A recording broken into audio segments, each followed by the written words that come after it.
Apasionados por la sangre, por las muñecas macabras, amantes de los zombies, de los vampiros, aquellos que se sienten atraídos por el lado oscuro, aquellos que se sienten irremediablemente atraídos por el terror. Bienvenidos. Pero si eres de los escépticos, puede que cambies de opinión.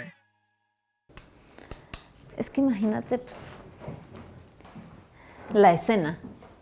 Los abuelos, la estaca, el asesinato.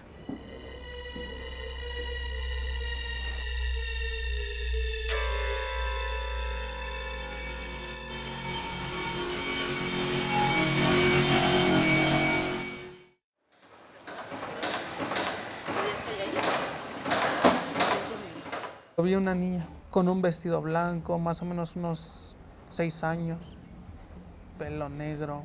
Eran como las 9 de la noche y se sintió muy frío. Nomás pasó así, o sea, casi como corriendo.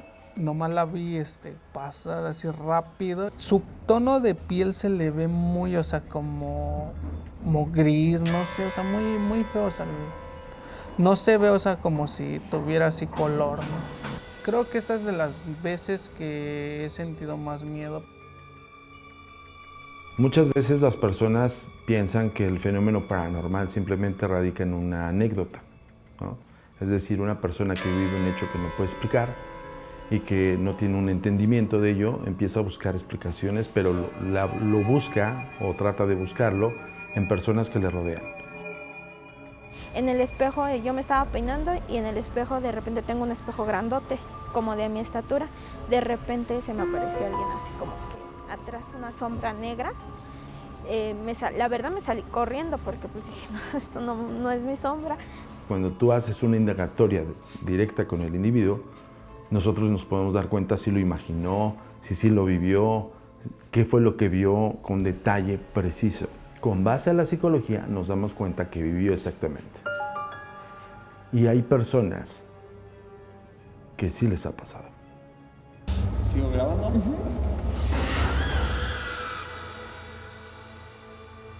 día estaba dando clase, por ahí de las 9:30 de la noche, me volteó el pizarrón, estoy yo anotando y clarito sentí así unas manitas que se me pusieron en mi oreja y que me hicieron... Me soplaron, pero así frío. Y cuando volteo, no había absolutamente nadie. ¿Existe o no existe? Existe. Comprobarlo es el reto. Pues ahí está la mujer. Y ahora ve. A ver. Atrás. Yendo con un amigo, fuimos a un monte. Subiendo este monte empezó a llover y perdimos el camino y nos perdimos. Entonces nos empezamos a asustar porque empezó a hacerse de noche y vimos a lo que parecía un señor a lo lejos, ¿no? Entonces yo me acerqué y yo solo sentí que mi amigo se quedó atrás de mí, ¿no? Y se quedó atrás. Yo acerqué tratando de preguntarle, señor, háganme caso. No me hacía caso, ¿no? Y hasta que me grita, Tona, ¿qué? No tiene piernas. Y así como que no tiene piernas. Entonces ya cuando me acerqué me di cuenta que era como una persona que era mucho más grande que yo y pues, estaba flotando. Todo aquello que te aterra debe tener una explicación. Para algunos el miedo es una emoción desagradable, pero hay quienes disfrutan de sentir terror. Y eso tiene una explicación. Vamos a adentrarnos en el fascinante territorio del miedo. ¿Estás listo para que se te pongan los pelos de punta y se te acelere el pulso? Míralo si te atreves.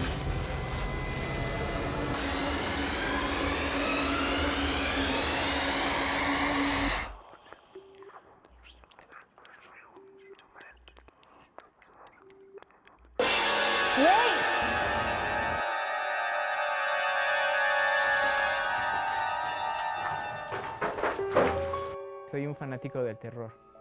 Me gusta, lo disfruto. Me encanta, me gusta mucho el terror, me gusta vivir esa adrenalina. Cuando nosotros identificamos una situación de peligro, nuestro cerebro segrega adrenalina. Entonces, claro que tiene una parte placentera. Finalmente, esa adrenalina que se genera, claro que te causa cierta dosis de placer. Entonces, por eso el terror puede llegar a ser placentero.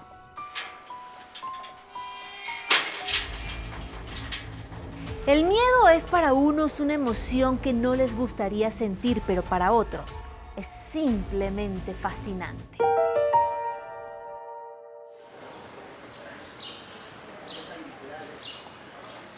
Yo soy un fanático del terror, me encanta la sensación y el sentimiento de miedo. Yo creo que es divertido, o sea, te puede sonar contradictorio, pero claro que tengo miedo, claro que me da miedo, pero lo disfruto, es uno de esos temores que siento padre, ¿sabes? Que me espanten. Y esa adrenalina que vives, claro que se vuelve terapéutico. Ese grito que das y que a lo mejor no te atreves en hacerlo en otro contexto, claro que te libera de muchas cosas que puedes tener aquí adentro y que no te atreves a expresar, a decir. Me gusta mucho la implicación que tiene el terror de enfrentarse a lo desconocido y a prepararse ante las situaciones inesperadas de la vida. Aunque me considero un poquito escéptico, está bien dicho, sí tengo un cierto respeto, ¿sabes? Porque sé que hay como energías y demás. Te podría decir, como muchos, que hasta no ver, no creer, ¿no? Pero yo a veces, o a lo largo de todas las veces en las que, por hobby, por curiosidad, me he involucrado en estas aventuras paranormales, te puedo decir que no necesariamente tienes que voltear a ver o tienes que ver para creer, sino creo yo que a veces solamente sientes, ¿no? Cuando llegas a un lugar y hay una energía, eso ya se percibe. México está lleno de lugares tenebrosos. Estamos en este momento en uno de esos sitios, pero para ponernos en contexto tenemos que regresar unos 418 años en el tiempo. Estamos en el exconvento del Desierto de los Leones, este mismo lugar hace muchos años. Realmente fue un monasterio. Vamos a hacer un recorrido. Miedo, sí, lo hay. Expectativa también, muchísima. Está completamente oscuro. ¿Ustedes se atreven a acompañarnos? Cambia la temperatura, no sé, hay como un cierto terror psicológico. ¿Es neta? No, pues vámonos. ¡Ay!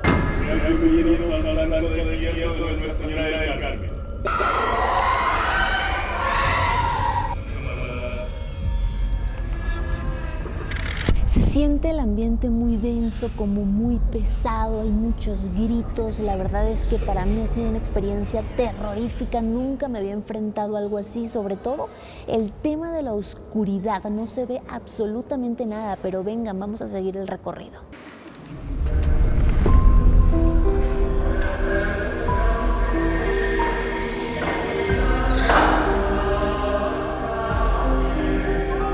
Causa mucho miedo por el tema de la oscuridad, ¿no? El tener como una incertidumbre de hacia dónde vas.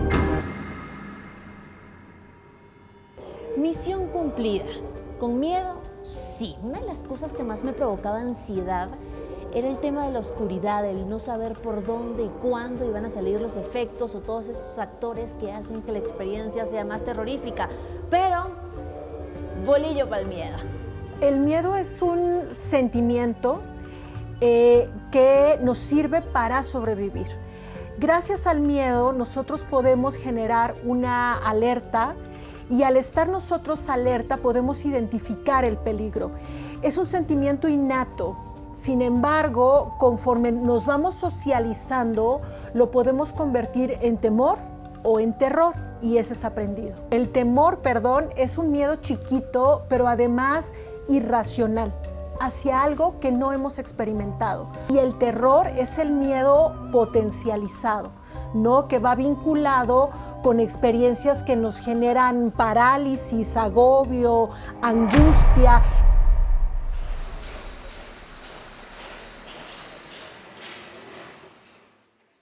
Ya estamos aquí afuera. frente a la casona de Fidel. Vamos a entrar, traemos un lector de campo magnético para ver qué tanta actividad paranormal o no se genera allí adentro.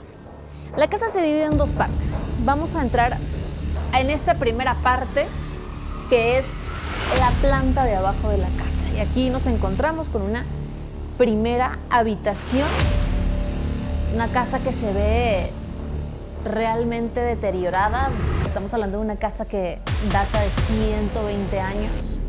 Y si utilizamos nuestro medidor de campo magnético, pues nos indica que aquí habría algo de actividad paranormal.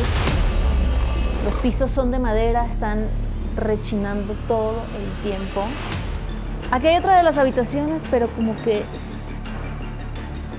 pues el paso del tiempo queda visible. Hay una especie de lo que alguna vez fue un mueble. Y aquí nuestro... No mames. Pero es que yo estaba aquí justo parada y marcaba rojo y en eso me cayó algo aquí en la cabeza.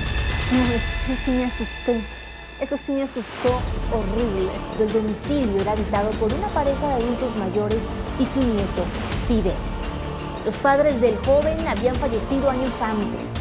Fidel, muy desobediente, terminó uniéndose a una secta que descubrió gracias a unos compañeros de la escuela y entonces comenzó a realizar extraños rituales en el sótano de la casa. Corría el rumor entre los vecinos de que algo había pasado. Varios llegaron a percibir un olor extraño, así que avisaron a la policía. Los agentes policiales entraron y encontraron una horrible escena. Eran los abuelos de Fidel, sin vida, con una estaca clavada en el pecho. Estaban rodeados de sangre seca y los cuerpos comenzaban a descomponerse. Pasos más adelante, encontraron a Fidel, también sin vida. Muchos dicen que es aquí en donde Fidel se suicidó, colgando de la lámpara de allá arriba. Lo que se siente en el cuarto de Fidel es tremendo. Hace ratito cuando estábamos allá escuchamos como una especie de crujidos raros. Ay, no mames.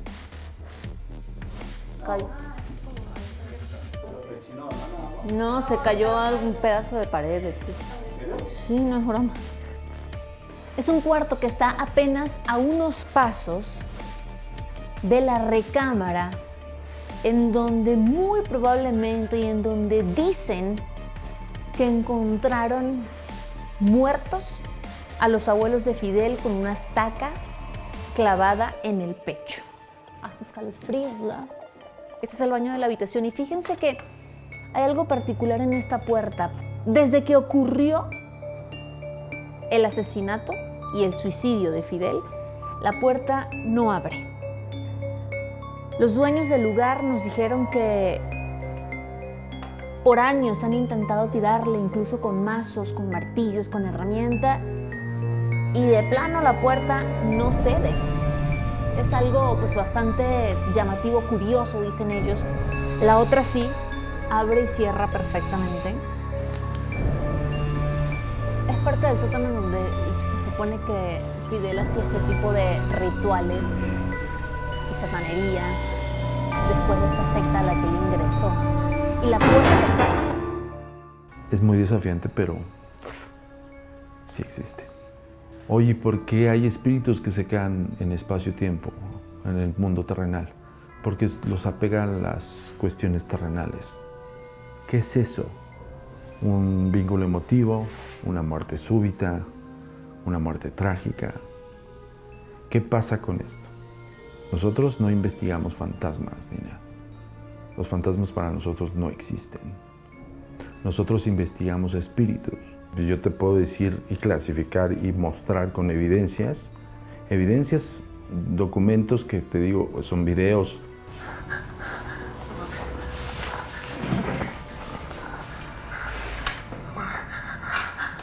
Es neta. Ahí está. No mames.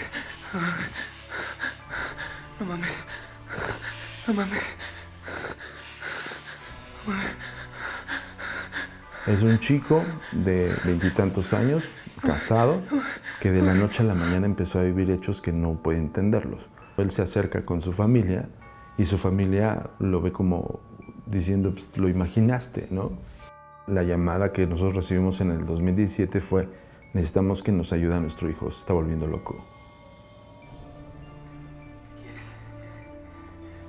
Que es donde le empieza a preguntar, ¿no? Exactamente, nosotros le decimos, pregúntale, ¿qué quiere? Confróntalo. Dice que ve que las cosas se mueven, pero ya tiene videos. Es más temprano. No mames, no mames. Tenemos los videos, pero no decimos, del video te lo creí, no. Tenemos una gran gama de ingenieros para decirles, a ver, descíframe. Está superpuesto, está sometido para un software de edición, cosas así. Y cuando descartas eso, entonces dicen, no hay nada de una intromisión de un software. Perfecto, no me quedo con eso. Entonces, ¿qué dispositivo lo grabó? Marca tal. Buscamos a los desarrolladores del dispositivo y les preguntamos a ellos, ¿se puede grabar esto? ¿Se puede grabar en tiempo real y hacer una ficción como estas? Recuerdo a esos ingenieros de esa marca que querían hacerle más análisis, porque decían, es que ni siquiera en tiempo real podríamos emular ese movimiento de ese objeto. Segregamos dos sustancias ante la experiencia del miedo. Una que hasta cierto punto podríamos decir que es como positiva es la adrenalina.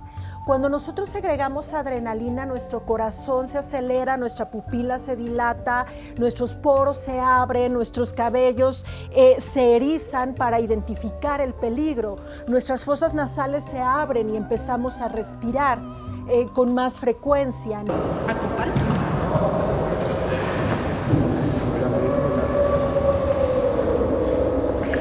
No se ve nada. Pero también segregamos cortisol. Y el cortisol es muy peligroso porque el cortisol nos prepara en un sistema de alerta. Y entonces cuando nosotros segregamos cortisol, por ejemplo, sufrimos inmunosupresión. Entonces quedamos expuestos a muchas enfermedades. Por eso el miedo continuo es muy dañino para la salud.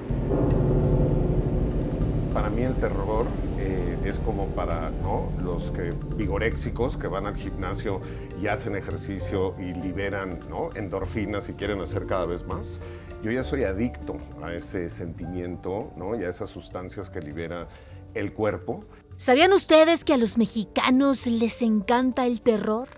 México es uno de los países que más terror estrena. Nosotros tenemos 52 semanas al año. Y en promedio se estrenan 73, 75 películas de terror al año. Eso quiere decir que se estrena más de una película a la semana. Me gusta más el gore, las películas sangrientas, debido a que el impacto que te generan estos personajes.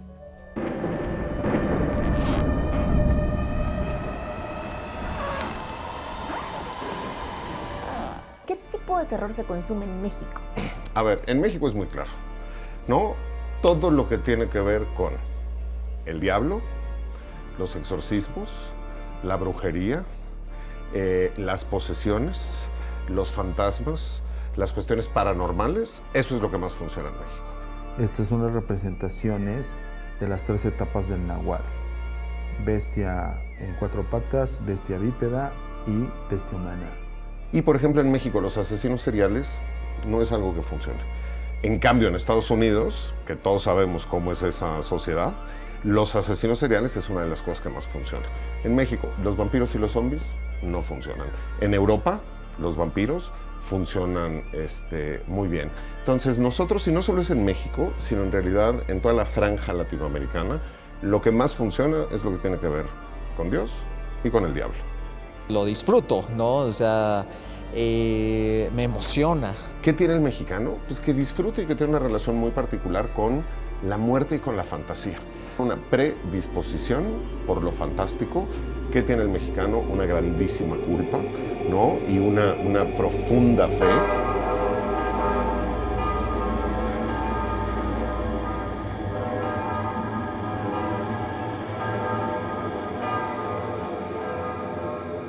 Y si hablamos de disfraces,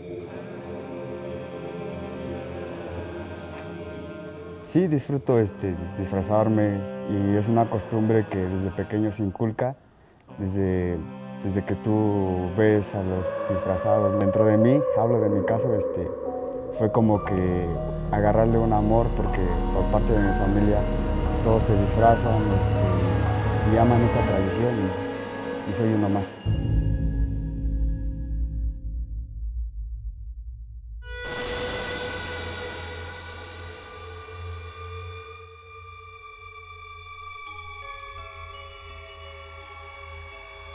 Lo que más se venden de disfraces, pues entre capas y sombreros de brujas. Más que nada se vende mucho la pintura para la pintura de calavera. De cisne negro, de ángel, ¿de qué más? De ratero, de bruja, de catrina.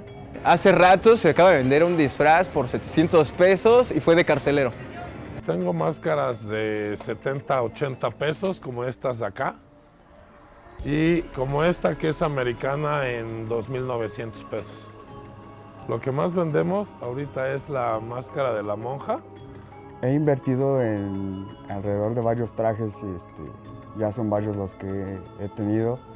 Y el más caro ha sido arriba de 7,000 pesos, hasta incluso hay más caros.